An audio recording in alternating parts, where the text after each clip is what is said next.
On episode 310 of the podcast, we talk about the power of SMART goals. We also talk about the importance of getting in the reps. We cover different ways to market yourself and how some ways can benefit you today and other ways to market yourself will benefit you in the long run. But it's very important to know which one does what so that you can spend the appropriate time doing both of them. And let me just, spoiler alert here, you should be spending a different amount of time doing each one of them. We also talk about spec work, how to build a creative community and a healthy network that you can serve and that can serve you for a bunch of years to come in your business. What's up, friend? Hey, it's Ryan Coral from the Grow Your Video Business podcast. That's this show, and from Studio Sherpas. This is the show for corporate and commercial filmmakers where we talk about the business of production. We talk about things on the show like sales and marketing. We talk about mindsets, process, things that can help you run a more efficient business for a lot longer time. I've been doing this work for 18 years now. I've learned a thing or two, and I'm more than happy. It is my pleasure and honor to be here with you today to share some of the things that I've learned. A lot of things that I've done well and plenty of things that I have not done that well. I've got an awesome guest with us today who's going to share her journey as well. So it is promised to be a great episode.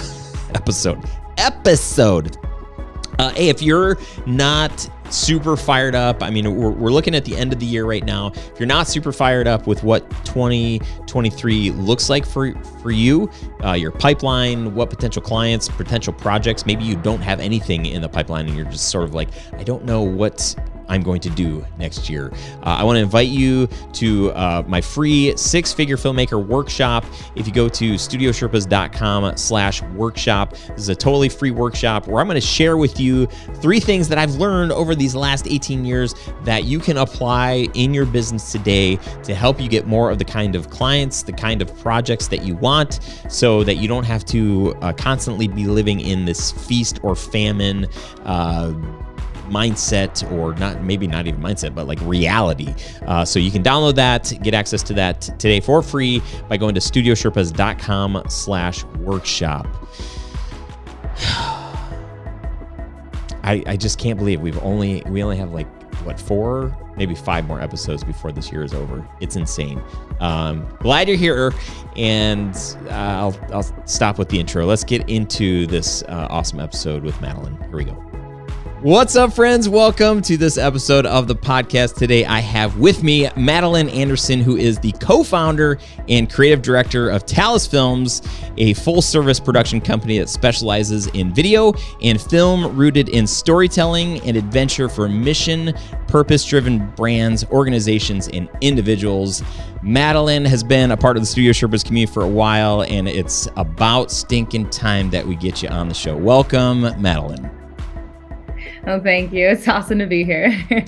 Excited. On a scale of 1 to 10, like really, like, I mean, is it awesome or is it just kind of like, No, it's super awesome. Just kidding. It's super awesome. I've listened to it forever, and now I get to talk on your podcast. That's awesome. I love it. So good. So tell us, how did you get your start in video, and what does the day-to-day look like for you today in doing this work? Yeah, so for me, it's a bit of a winding path, but my background and my my degree is actually in theater. So I started performing. So on the performing side of things, back when I was about 8 years old, community theater and everything, all the way through middle school, high school, college. But I always loved all the parts of it, right? So I was on stage, but I was also backstage. I was tech director. I did stagecraft and built our sets and designed and built costumes. I loved prop artistry and design. So that was always, facets of what I was up to. When I graduated, I moved to Chicago. I knew that I wanted to still focus in theater and performing, but I wasn't ready to go to New York or LA, and I'm Midwest born and raised. So stayed a little closer to home that way. But once I got to Chicago, I really got introduced to into the independent film scene there, alongside the theater. And so I did that for many years, and I slowly grew to love it more and more. I love just like the little bits that the camera can pick up and the story that it can tell, and on that like very intimate, lovely level, storytelling level. So yeah, I just started loving it more and more. And so I swapped out, I still perform from time to time, but I swapped out the performer hat for the producer hat. And here I am. started a company, and yeah, following that train now and seeing where it takes me. But on the day to day, I mean, again, I'm wearing lots of different hats. Probably what drew me to business ownership in the first place. But yeah, everything from prospecting and researching potential clients to reviewing cuts of our latest work to designing our next piece of marketing that's going to go out on social media, our organic or posts and whatnot, to phone calls and meetings and, informal chats and, prospecting calls. We call them explore calls. All of the things. It's a mixed bag from day to day. And then there are the days when I'm actually on set as well, which I love that creative outlet, not just behind my computer so much. I love that. And when I'm on set, I, wear my producer hat, but I also often am production designing as well. So everything art typically rolls up to me as well. So that's kind of in a nutshell what it looks like day to day. That's a big nutshell. But one that, so many of us are familiar with. It's like, we wear all of the hats, especially when you first start out. You got to do all of the things. So you have a co-founder of the business. What is this co-founder? What is this person responsible for? Yeah, so Jordan, he is my co-founder. We met in Chicago in the independent film world, and we loved working together for many years. And so I said, hey, let's start a company. And he thankfully said yes. So that's how that began. But we kind of call each other two sides to the same coin. So I bring, in addition to my theater background, I also have business and project management pieces to that as well. So I bring sort of operations and logistics and business, and he brings film because he's the one that actually went to film school. So he is the head of our production. He makes sure that, from beginning to end of pre-production to final delivery, everything is in line and moving as smoothly as possible. He works primarily in hiring our crew and crewing up, and logistics and stuff, where I often work more on the front end. So the strategy, some of the development, and then also prospecting and sort of being a little bit more of the face of the company sometimes. Yeah, I love that. That's cool. Having those, at least identifying that those are two completely different things and that they require very different skill sets is really, really important. And I think for a lot of us, it's like, it's easy to find ourselves frustrated inside of our businesses, especially after a year or 2 years when like you need to start making more money. You need to start charging more because you probably have invested like in lots of expensive gear and things. And it's like, okay. And in some of the projects just feel like, oh man, I wish I would have charged more for that because it's like way more work than I thought.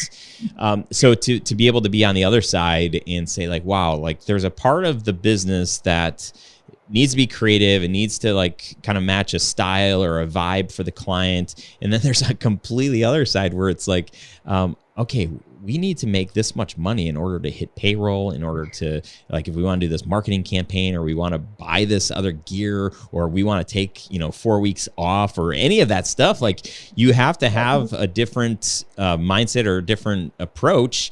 And oftentimes it's done better with different persons, right? Instead of like it being the one person.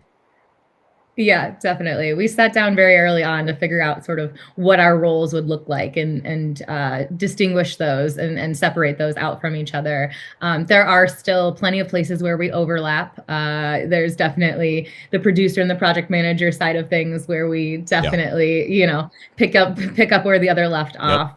We also often share, marketing and sales tasks as well. But yeah, when we carved those out, it became a lot easier to figure out, okay, what's our customer's journey and how do we each fit in that? Especially because we knew from the beginning there were going to be two people. It wasn't just one person handling it all. So yeah, that helps us carve it out. Yeah. Yeah. If you're a filmmaker and you're trying to figure out like, where do I fit, or where am I like maybe drawn to, and should I be drawn to, like, a great book is Rocket Fuel. I don't know, Madelaine, if that's a book that you've read, but I have not yet. No. Super helpful to start seeing the separation between like a visionary inside of a business and like a doer or an integrator, a person that actually like can get things done. That book spells it out pretty nicely, and there's like a little quiz that you can take to help understand that. Figure out who you are. Yeah, which is really helpful. It's funny to listen to your story about growing up. I'm like just reflecting. I'm like, oh man, like I've always like loved theater, and I remember even being in second grade is the longest time ago that I can remember. We did it was during this season that we did like a Christmas production, and it was we did Frosty the Snowman. And I really wanted to be Frosty, but it was not me. I did not get the part. AJ Mercino did, and I'm still ticked off to this day. I remember. But then in fourth grade, I was Pecos Bill, because I was the only one that did an accent in like the read. We read lines out aloud, and my grandma was from the South, and so I kind of had this thing. And then all grown up, and then high school I played football, but then my senior year I jumped into to try out for the Wizard of Oz, and I got the part of the Scarecrow. But very fun. as you're describing, even in college, like I started helping out with the theater department, and I was doing audio and just finding some sound effects and just different things, and I was like, man, this is so cool. And it's funny because kind of along that same time, I had a camera here and there and was messing around. But all of the aspects of production, I just kind of, outside of like set design and like costumes and stuff like that, I'm not good at that. I have no patience for any of that. But it's cool to just to kind of hear your story, and I'm like, oh yeah, I share a lot of that as well.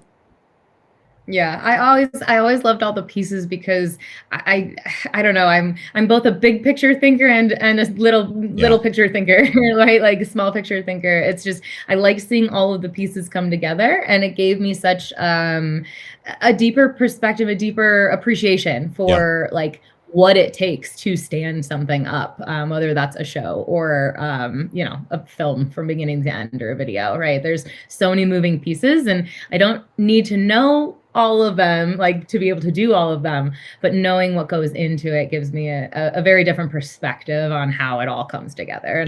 And I really love that.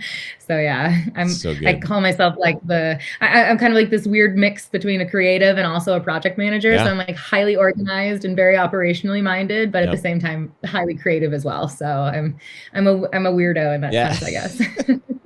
When we have chance to look at our businesses, whether they're new or old, and kind of reflect on things that have worked really well, is there something in your business that was a total game changer, like a decision that you made, or something that you, like a piece of gear that you bought? I know at one point in time, for a lot of people, it was the going from like traditional video cameras to like, man, once I got a 5D Mark II and I could have lenses, everything changed. I felt like a filmmaker finally. Was there something like in your career that has been a game changer in your business? Yeah, aside from just, the time and the more reps it takes. I think one of the bigger game changers, and there've been a lot and a lot of different pivots over the time. COVID was a big one, as I'm sure most people can relate to. But one thing we set out to do very early on when we founded our company, we weren't specifically focused on the commercial or the corporate side of video production at first. What we did was put together a project that we called 12 by 12. And we took all of the year to create each month a new short piece. So in the end, there were 12 new pieces that we produced, each one, a month out of the year. I remember you telling me about this when we chatted the first time a while back. And it was crazy because, we were, at the time we were still working, like day jobs and working on this evenings, weekends, all of the time. So it was a huge undertaking, but what it allowed for is us to really understand what it takes to create work from beginning to end. It also gave our community a way to come together and be able to create as well. So we were providing the resources and sort of the platform to which other people could come and say, hey, I would like to write, or I would like to, direct or act or what have you. And they got to come and play in that sandbox with us. So it was a really great experiment of sorts in just like, what can we create and whose voices and stories can we amplify? And it just gave us so many more reps doing it over and over and over again that it helped us hone our process, got more people involved. We built our community of filmmakers and artists that we could go back to and work with year over year now. And then, we were able to see these projects through from beginning to end. And so we had a big showcase of all of these, about 300 people attended in Chicago at the time. And it was really great, sort of community builder. And then also just a project that allowed us to learn and grow as well. And it gave us a lot more confidence as we started out and then bridged into the next bits of the journey. I love that. I love the community part of that, which I don't want to go unnoticed. For anybody that, I think for anybody that's just starting out, that this idea is super duper smart. But even for somebody who is more seasoned, that possibly doesn't have a great community. I can't even imagine like having this business without the depth and the breadth of filmmakers, shooter editors, copywriters, marketers, like all these people that we have access to. So when a client comes to us with a problem and they're looking to us for the solution, I'm like, oh yeah, like if that's not something that we can do, I for sure know somebody who has done that. So it's sort of like a foreign concept to me, but that's just like how I'm wired to, build community, to network. Like that's just in me. So to take this concept that you guys did, is there like a modern day version for somebody who's already, has a business that's running? Is there a part of that you think that somebody could try to help build the community aspect? Obviously to get some reps, but they don't necessarily need reps, more some of the other benefits that you guys received doing that. Yeah, definitely. So I think, and we still do this, we still do spec work from time to time as well. And I think spec work is a really great way to do that. Especially if you're used to working as maybe like, 2 to 5 person team and you want to branch into something that's a bit bigger, like a 10 to 15 person crew or something like that on that size scale, or even bigger. You obviously need people, right? And so that would be a great way to say, okay, let me do some spec work perhaps. Let me create something that I want to create with people that I want to work with. And then rely on those folks as well. A lot of times when we'll bring on a DP, like they will have their own, camera folks that they want to bring in, or they'll have a lighting guy recommendation or what have you. And then that way the team can grow based on these recommendations from one person to the next to the next. And one thing that we have really focused on is keeping our core team. Like, we intentionally keep it very small because we focus in storytelling, and we know that everyone is not suited to telling every story. Very acutely aware of that in this day and age. And so we keep our core team small so that we can build the right production team for each project. And that does look different for each project. And it means, we did a few years back, we did some work for a women's wellness brand in Chicago. And that was actually right after I had given birth myself. And their products were postpartum products. So that crew was entirely female and female identifying, including myself, who had very new knowledge of their actual product line. And so that's those types of things we really try to tie in. It's like, let's have the people behind the camera actually reflect the story that's being told in front of it, as well as much as humanly possible, just to give people a chance, and then have the right storytellers in that room.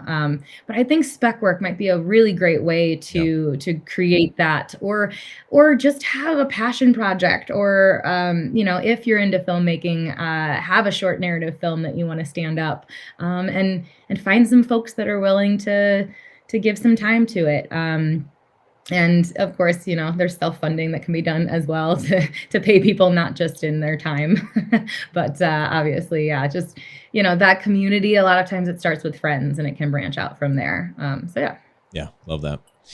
In your business, actually in all of our businesses, let me reframe this. We experience highs and lows, plenty and droughts. And I think one of the toughest things, unless we had like a full-time dedicated like sales team or person at the very least, it's just really hard, because we've got the work that we need to do, and then we also need to be building our businesses in a way that we have new work coming in. What have you guys done that has worked well for you to be able to land jobs and continue to do so? Yeah, I think that, I'll be perfectly honest, that's still a work in progress. And I think always probably will be. Sure. Maybe not, hopefully, fingers crossed. But one of the biggest things, going back to what we were just saying about networking and building that community, so much of how we approach people and talk to people is very much, just grounded in humanity. So it doesn't become about the sale. It becomes about, hey, what are you up to? Let me learn more about what you're doing and see if there's a way that I can help.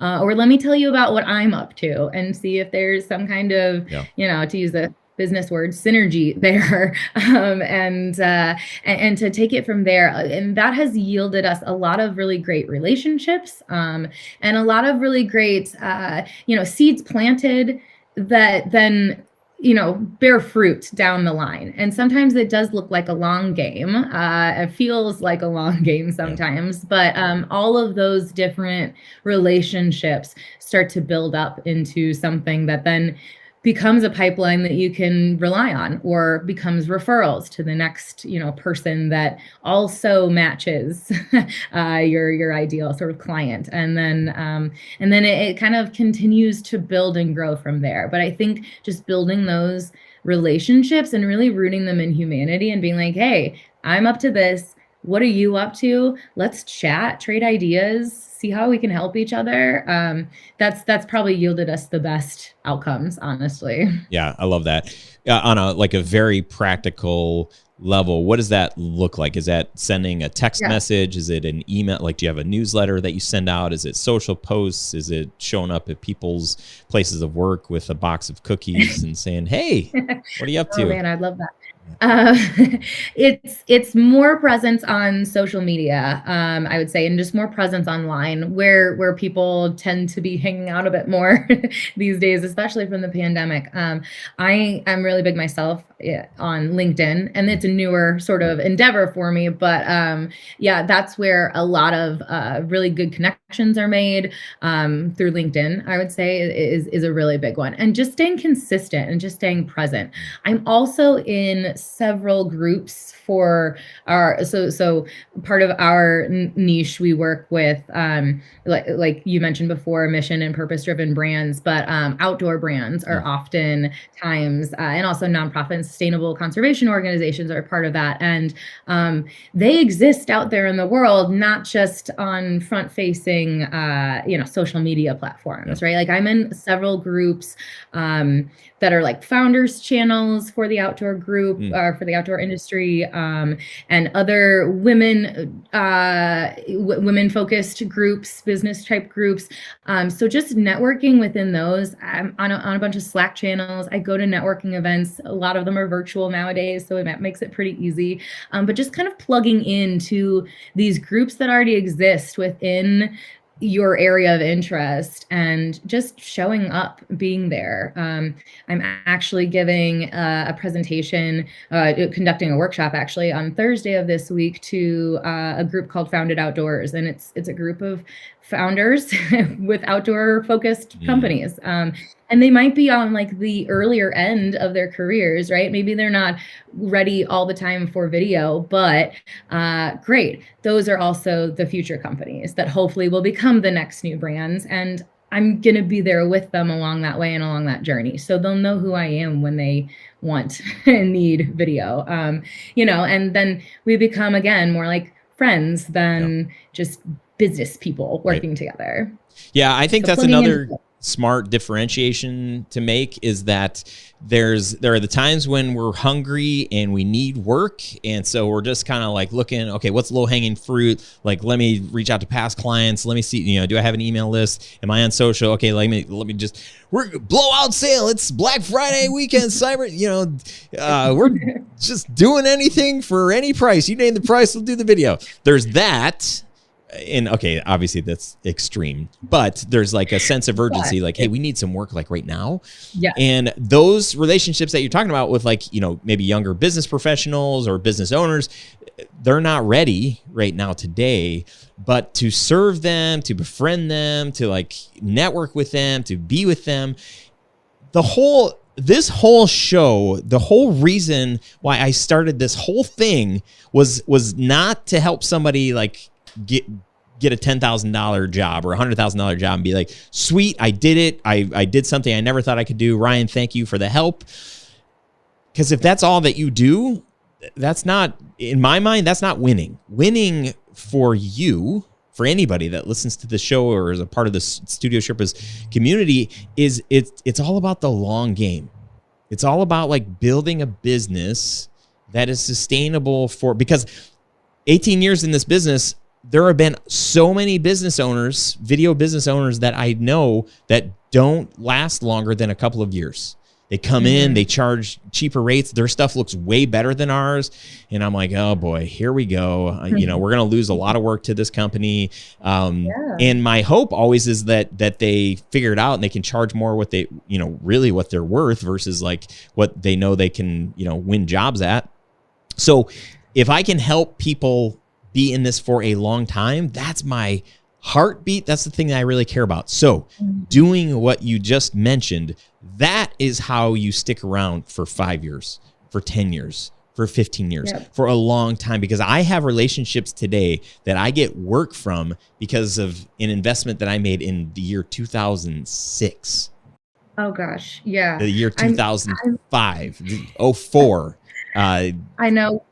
With some of the theater, going back to that, the theater projects that I've worked on, like I can trace back where I met so-and-so who introduced me to so-and-so. And then, oh, look, 7 years later, I was cast in someone's thing, but it's, it's because I knew someone and had made a connection, 7-8 years ago. And I mean, even Jordan and I, we met, 7-8 years ago now on, a university project, a voiceover thing that he was producing and I was voicing several characters on. Like, it was just, we met there and now, we're business partners together. Right. And so, yeah, there's so much of that. And also when you get in on that ground level with people and you befriend people and network network with them, there's also a level of education and resources that you are providing them, so that you're essentially teaching them what video is and why you should value it and what the investment can look like later, so that when the time comes, they're not knocking on your door and asking for, $500,000 video. They're ready because they understand what goes into it, and they value that because you were there to guide them and to educate them before they even needed you. Yeah. Right. Yeah. I love that. I really love the idea of having a twofold strategy when it comes to marketing. One is that, okay, who is ready for our stuff right now? And probably putting 80% of your effort, time and effort, energy into like the people that are ready, that have budgets, that kind of get it. And then 20% into people that they're probably not ready right now. But a year from now, 5 years from now, or 10 years from now, they might be ready. As I reflect back to our two biggest clients this year, or two of our 3 or 4 biggest clients this year, are from 17 and 18 years ago. Like last year, they weren't our biggest clients. A couple of years before that, they did some big projects. So it hasn't been like every year, but like, oh my goodness, to think that the investment that I made all those years prior, it's paying off today. So that's like, if you can think through how you're approaching marketing is bigger than just like what's going to get us, work this year or this quarter. It should be bigger. You have a bigger vision for what you're building. Yeah, and we work tangentially as well. So, this isn't a new concept, but reaching out and making connections with advertising agencies and marketing companies and whatnot, either locationally or within your area of interest. Just because those are folks that have clients already looking for something that you can help them with, right? And so creating those relationships and those partnerships makes a lot of sense a lot of times as well. And then, one of our biggest deals this year was through an agency that we've been talking with, for the better part of like 2 years, and have sent multiple bids and quotes out to. And then this is the one, that landed. But that then allows for so much more to be possible in the coming years and months, just because that relationship's now, open and fully ready to rock and roll.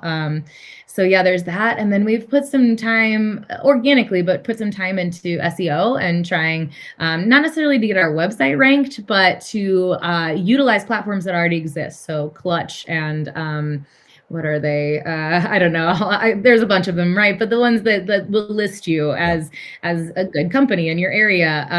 And so getting listed on those types of sites can often help as well and boost your visibility. So, and then just asking your clients, hey, will you give me a review that will go up on this site so other people can see it too? That has been very helpful to us as well. I love that. So good. Yeah. Storytelling, I know that's been a big part of your journey in this work.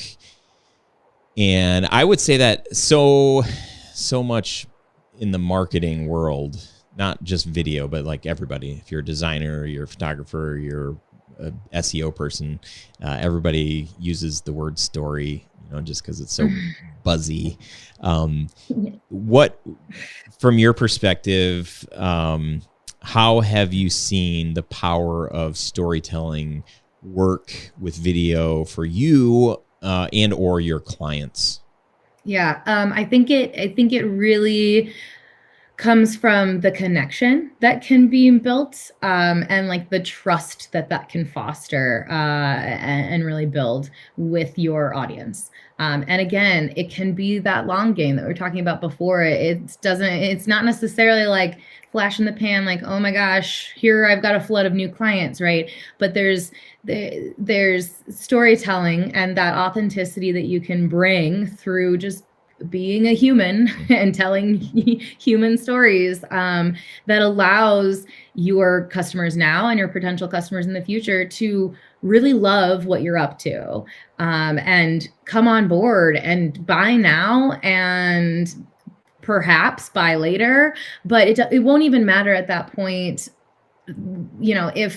if your whole product line changes, right? They're already on board because they like what you're up to. They like what you stand for. You share values. And, I've seen video really play a great role in communicating that to our clients' audiences. And that connection piece, I think, is something that video does extremely well.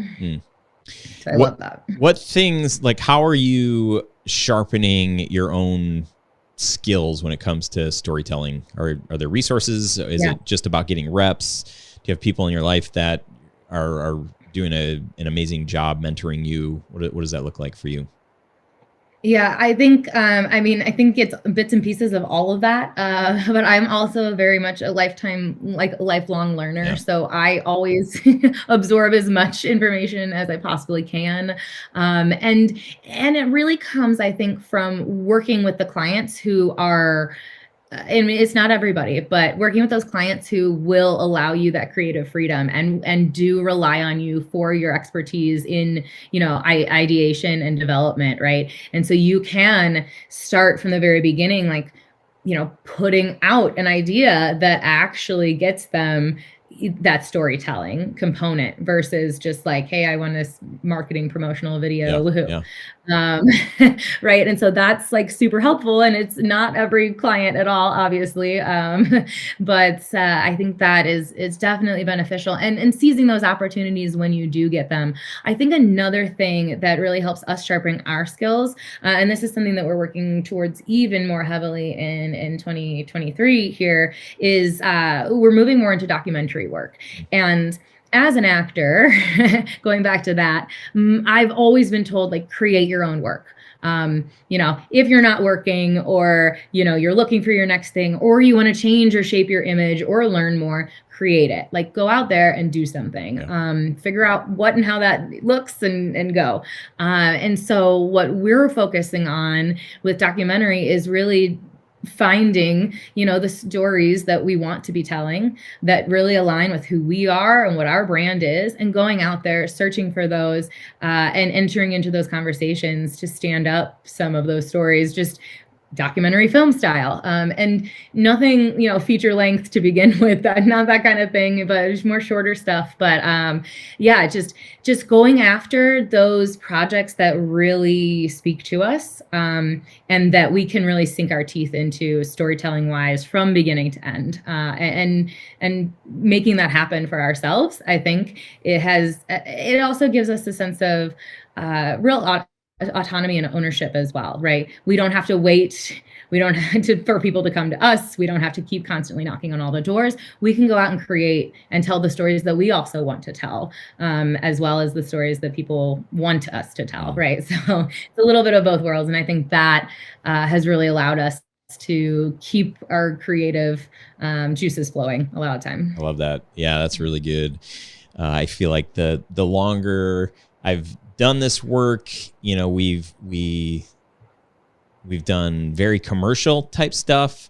We didn't start like that. I think at the very beginning, very documentary, and then kind of like, oh, hey, let's try doing this. Let's do these ads and this other stuff. And we made some cool stuff. And I'm like, man, I'm just really more drawn to documentary. And I think I also want to give permission to all filmmakers to say, like, don't feel like you have to do work that you don't really care about. So if you really feel called to like commercial type, ads where you've got talent, you've got a script, like, go all in on that. Don't feel like, well, like this client, they really want a documentary piece and that's not our jam. Like, don't force that, because I mean, obviously if you're in a position where you really need the work, sure. But when you're marketing yourself and positioning yourself, putting work on your website, only put the kind of stuff on there. So if you really love documentary storytelling, only put that on your website.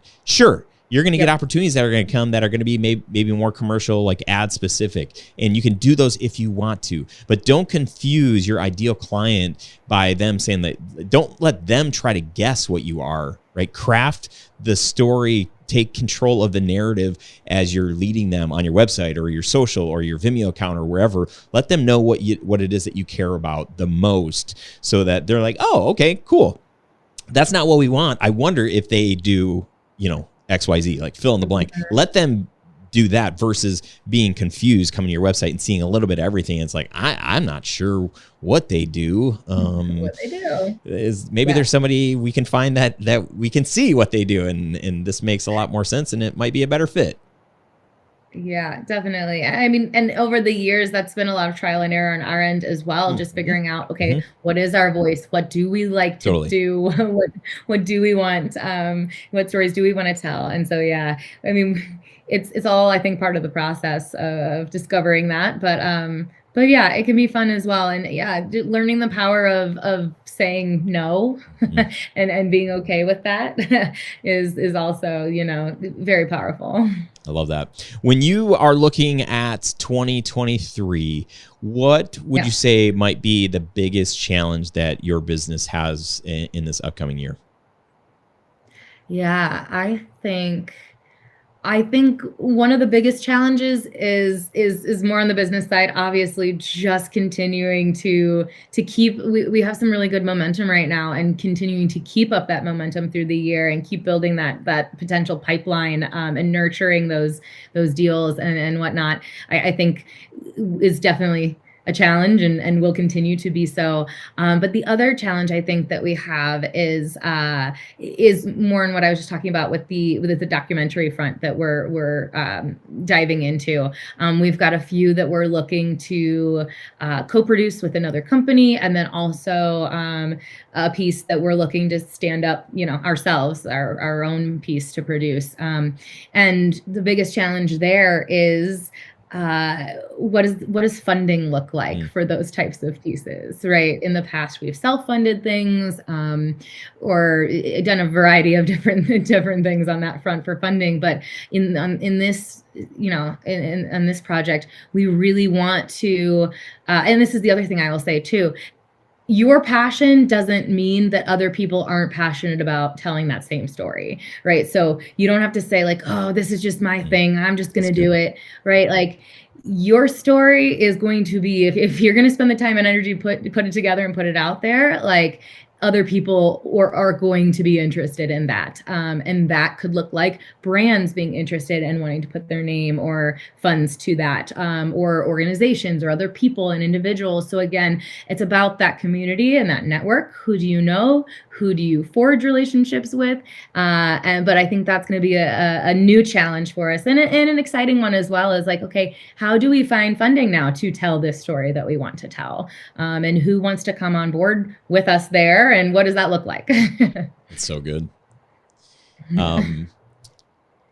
I think I really think it's good and healthy to think about what potential challenges might we face, next month, next quarter, next year, so that you can kind of have a plan. So, okay, so if just like what a producer does, like on set or before, showing up to set, it's like, okay, what are the things, weather, parking, just like, what are the weird things that might happen, and what's my plan B, plan C, and maybe a plan D. That's what we need to be doing for our businesses. Let's think. Let's future cast a little bit more here, just because I feel like we're on a roll here. It's December 31st, 2020. No, yeah, December 31st. It's the last day of 2023. You have achieved all of the things that you wanted for your business and life. What are you telling me? You're like, Ryan, all the things happened, that we did this, we experienced this. What does that look like for you next year? Yeah. Oh man. Okay. Fun. This is a great end of year exercise. I love it. Yeah. So, all right. So in my perfect dream world, we'll have 3 short documentaries that we have produced. And we will have, let's see, what do I have on in my pipeline right now? We'll have partnerships with with 4 or 5 different people and or organizations. So like other companies or other people who have clients themselves looking for videos. So those types of partnerships. We'll have 4 or 5 new ones of those. And then we will, oh gosh, I don't know. Let's just talk from a personal perspective. How much time, how much vacation have you taken? Like, where have you gone? What have you gotten to experience with your family? How about that? Family and friends. I can do that. Yeah, I love that because we're very much into family time. And like I have a daughter who will be 2 in March, and I don't know where the time is going. Yeah. But yeah, spending time with her is huge. And we actually moved out here to Colorado to be closer to the mountains and have those recreational pieces be more front and center in our lives. So yeah, I would love to have traveled internationally again. I have not since before the pandemic, and I'm itching to go so badly. So I'd love to go international again and have a trip. I would love that to be like a 2-week trip. That'd be amazing. Maybe over the summer. Take our daughter with us as well. We're getting a travel trailer, not a travel trailer. That's not the right word for it. We're getting a teardrop trailer in the next couple of months. So taking that out and doing some good family camping and hiking trips with that would be excellent. Also potentially expanding our family as well. All right. We'll see. Hey, Madelaine, just a reminder, this show is rated G, so, be careful. That's it. That's all I'll say. No, expanding our family too. Yeah, keeping that growing. I love that. But yeah, it's, I think on those levels, just having more family experiences and shared moments where work is not a part of the picture, just some fun escape and adventure. Yeah, so good. Would be here's what I love about what we just did. I haven't done this on the show yet. I think it might become a thing, at least every now and again. You will achieve some of those things, like the work things that you mentioned. When I used to create goals, like forever ago. No, when I first started my business, I'd create these goals. I would have a sheet in probably like 40 things, like win this award, book my first, whatever, just like so many different things. And it was cool to like, over the years to be able to check stuff off and that felt good. But some of those goals were like, the big, hairy, audacious goals of like,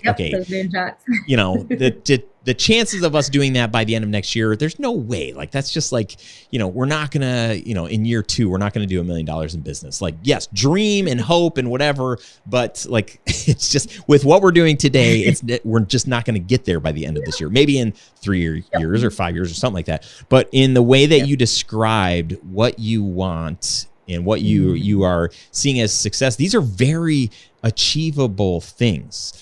And they're very specific too, which is the other thing that I really like, which I think for us as we dream and think and have goals for our own businesses and in our lives, we need to be able to articulate in the way that you did, like totally off the cuff, like not prepared. You just knew, like, man, if we have, a few of these 4 to 5 partnerships with people that have clients, right? So that we're not having to find, 20 clients, but we can find 4 and they all have 5 clients. There's 20 clients that we have access to right there. And we've done 3 short docs. Like, that's so specific.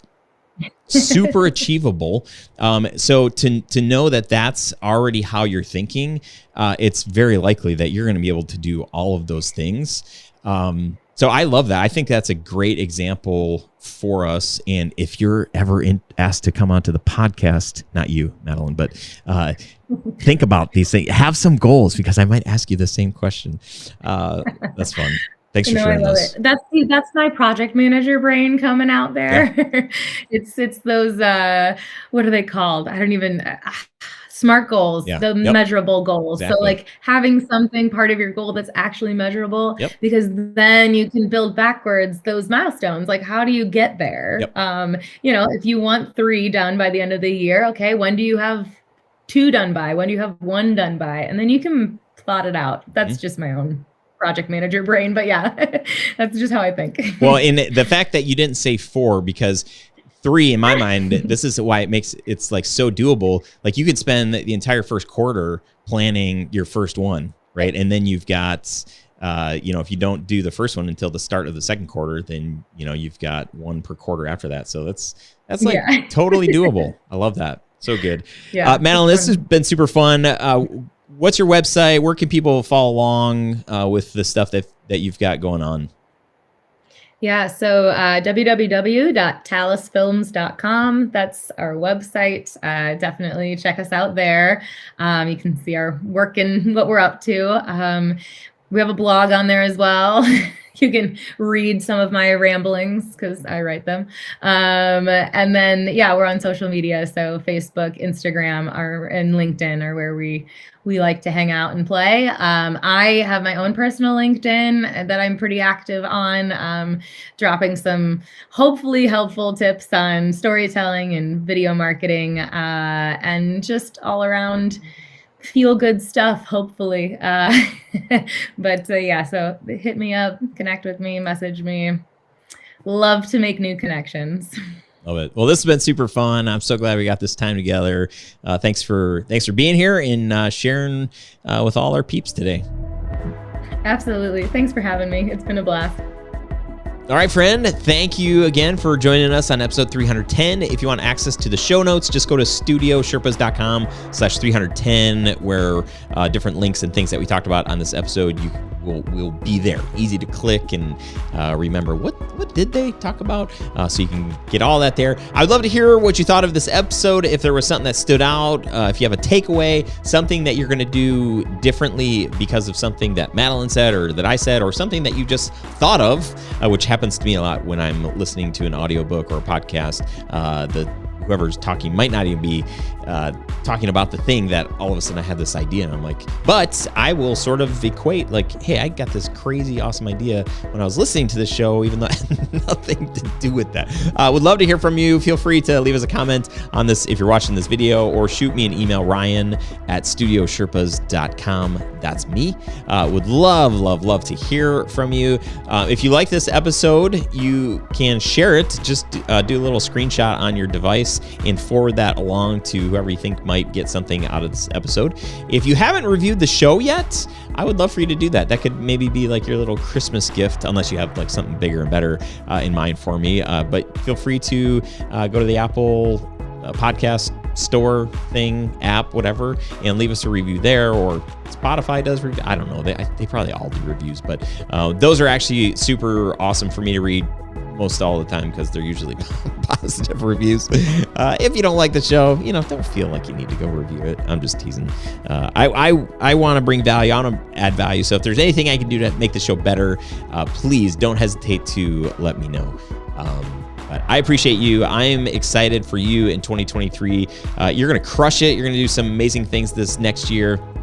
I want you to have a plan. I want you to execute on that plan. I want you to be thinking like, who can I surround myself with that can help get me there?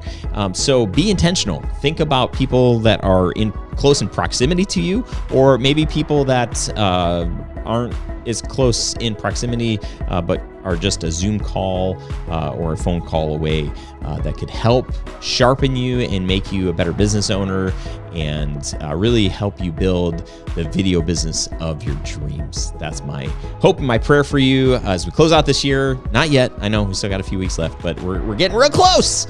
I'm getting kind of sentimental. Anyway, thanks for hanging out with me. I will talk to you next week. Come back next week and we'll see you on that episode. Okay? See ya.